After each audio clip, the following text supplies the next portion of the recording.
So hey friends, welcome back. We are still going through the Bagsmart stuff that we had kind of traveled with Japan with. And if you haven't checked out the last video, definitely check that out. We looked at the Faro set, which my friend Evie's kind of rocked all of Japan. And it was a bag that we really liked because of its lightweightness, organization, and all that sort of stuff that kind of got us by surprise. But it's just a great bag with a nice little crossbody with it. If you want to check out the full video, we'll put links up above and below so that you guys can check that out. But we also tested out the Blast, which is a bigger version. They do have a 28-liter version, but I think the one that was given to us by Bagsmart was the 38 expandable version. So this one's a little bit bigger, can carry a lot more, and it just comes in a ton of different colors. So I'm gonna start scrolling through them around here, but there's just every color you can imagine. If you want to go subtle, go black. If you want to go a little bit more like bright for the spring, you can go white. Every freaking color you can think about. So if you want to go a little bit more bold with an orange, or you know, you're big on the blues and greens, you can go that way. For this review, our friend Baldin picked Mossy. So this is a little bit more muted color, but it's definitely more versatile across the seasons. It's not too bright, it's not too boring and black and white.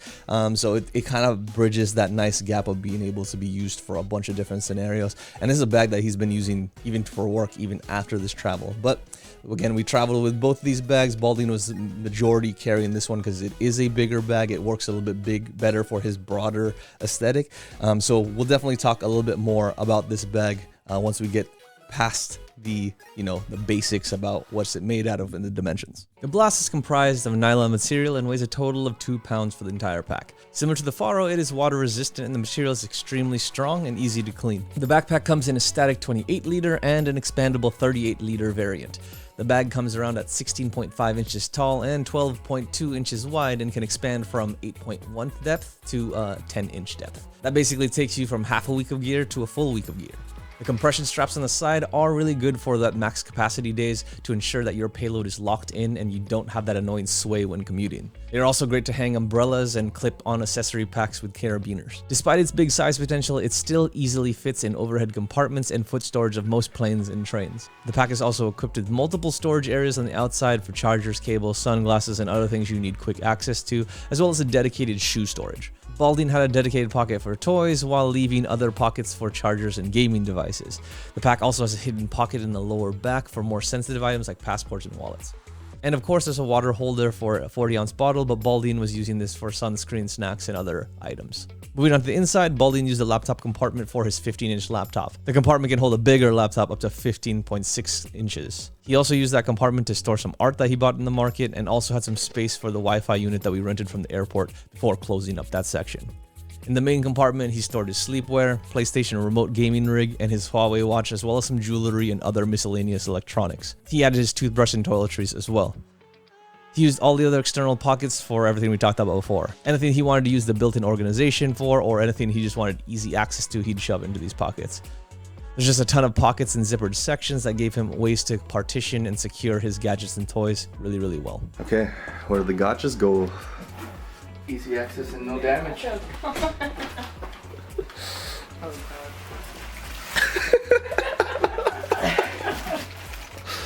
think it's a good one.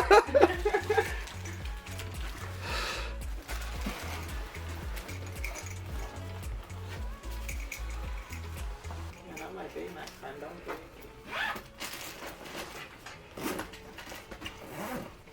While it definitely does jet out more than the Faro, those compression straps do a very good job about keeping things close to back and prevents internal bag movement, making it dramatically easier to carry and keep better balance overall. And to help with that, they included adjustable chest harnesses to better stabilize the pack, prevent shoulder straps from slipping, and distributing the weight more evenly. Due to having a higher capacity and flexibility than the Faro, the Blast does have less structure. You can see this more when the bag is not filled out. It does sag towards the top. This doesn't affect the function, carryability, or access to pockets at all. It's more of just an aesthetic thing to keep in mind if that matters to you. I'm not saying that the bag has to be fully packed out, it will just form to the items in the pack more so than the Faro.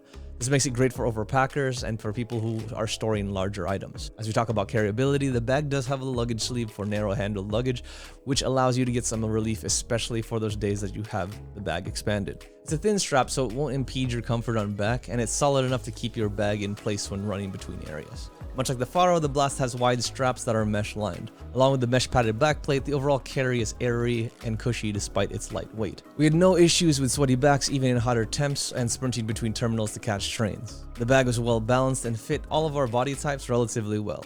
Footprint wise, the Blast is very similar to the Faro. However, the wider base and shorter height does make the bag look a little bit bigger on back. However, when testing this with 𝐷𝐿𝐼𝐒 and EVs, the backpack doesn't look out of place and it was comfortable for them to wear all day. It's just a little bit different vibe with its wider size and more flexible material. It doesn't have the same sharp lines as the Faro, so it might give a little bit more masculine or utilitarian look when comparing them side by side. Hey everyone, I'm gonna give you my thoughts on using this backpack. We just took it to our trip to Japan and it was like super helpful, super useful.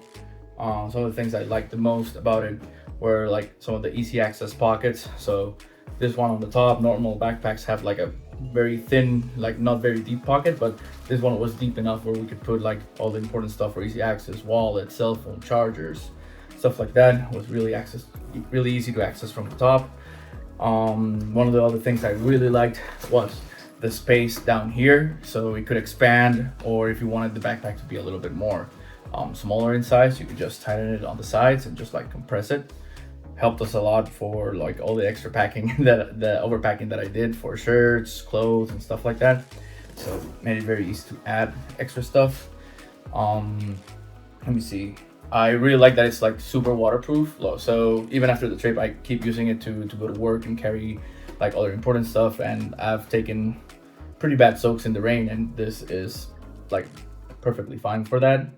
Some of the things that I wasn't that big of a fan was like it does have like an extra compartment on the bottom, but obviously if you used it, it digs into the space that you have on the main pockets. So you know, if you can use it for separate things, but it's not like you're gonna have like extra room. You're gonna have to like play around with how you distribute what you store in the backpack. Oh, I really liked how lightweight this is. So most of my previous backpacks, like if I were to pack the same things on top of it, like inside of it, it would be like at least 20 to 30% more heavy just because of the construction of the backpack. This one has a ton of pockets, a lot of space that you can utilize like very smartly. And the backpack itself, when you hold it, it's like I said, 20 to 30% lighter than the other alternatives that I've tried.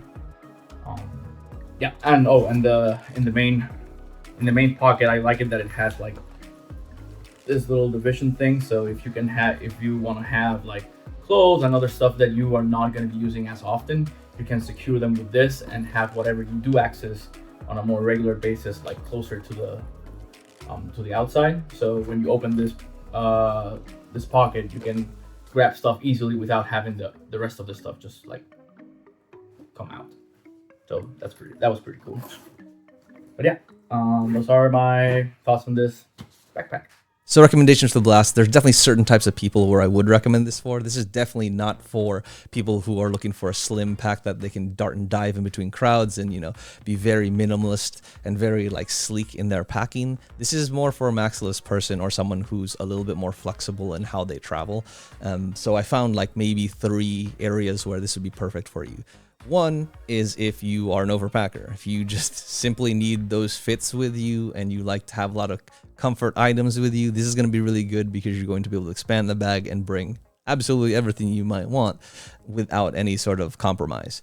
Another way that this is really good is, I think, is for people who are like kind of mandatory to bring a bunch of stuff. So I'm thinking about when I was doing a lot of Indian weddings, I had to bring like multiple fits, like 4 or 5 fits for all the different events. And I was bringing a big check-in for that, but this bag expanded. I probably could have gotten away with that, you know, get a couple shoes in there, all the pants, all the jackets, all that sort of stuff, and just thrown it in the overhead. And it would have been a little bit easier to carry around. It would have been really nice, especially for some of the places where we're more rural, where like lugging around a rolly was not great. So that was another instance where I thought this would be great. But I think the biggest one is for people who are more flexible in their traveling. You know, people who don't know if they're going to shop a lot. They may or may not. Or, you know, people who don't know if they're going to find a bunch of souvenirs or things they might want to bring. I think this is great for people who want to start off very minimal, but then like be maximalist by the end of their trip. You know, like start off like almost nothing, but shop your way or like acquire your way into like a full backpack, so you just can bring a lot of that country back home with you. I think that's a great purpose for this. And then as I was thinking about our Japan trip and how we brought in like a check-in bag, a carry-on bag, like duffel bag, all that sort of stuff is really hard to get terminal to terminal and get into certain streets in some of the smaller cities. So having a backpack that was able to expand with me and bring all of the things that I need right on back, you know, especially with all of the ways that it helps distribute the weight and keep things on your shoulders, this would have been really, really good. And it's making me think about, like, for my next time I go to Japan, maybe I need to get a bag like this so that, you know, I can kind of be a little bit more mobile while still having all the things and flexibility I want in terms of bringing stuff home. So I think that's where this kind of shines. And at 75 bucks, this is a super easy acquisition. It comes in a bunch of colors, as we mentioned, and just from what I've seen from Bagsmart so far, just a lot of quality materials, a lot of quality build that can be reliable for you in the long run. So, you know, if you're interested in this bag or anything else from Bagsmart, they have tote bags, they have luggages, they have backpacks, they have slings, you know, organization cubes, like whatever you might need for your travels. And especially if you're in the market to kind of do a refresh, I think Bagsmart is a really good option for you to check out. So links below if you're interested in this bag or anything else from them. And yeah, that's basically it from the Bagsmart area. I'm coming back from Japan. I have a bunch of stuff that I reviewed while I was in Japan, so that's gonna be kind of the theme, is just like travel, bags, you know, gear, tech, and all that sort of stuff, travel focused. So stay tuned if you're really interested in that. So if you could please like, comment, subscribe, do all the more things you do. How did I the end? How did I the end? That's how I know I'm really out of the game right now, because I messed up my intro. But, you know, if you could please like, comment, subscribe, do all the things that you do on a video that you like and love. And I'll see you very soon. As always, I appreciate ya. Peace. Wow. I'm out of practice.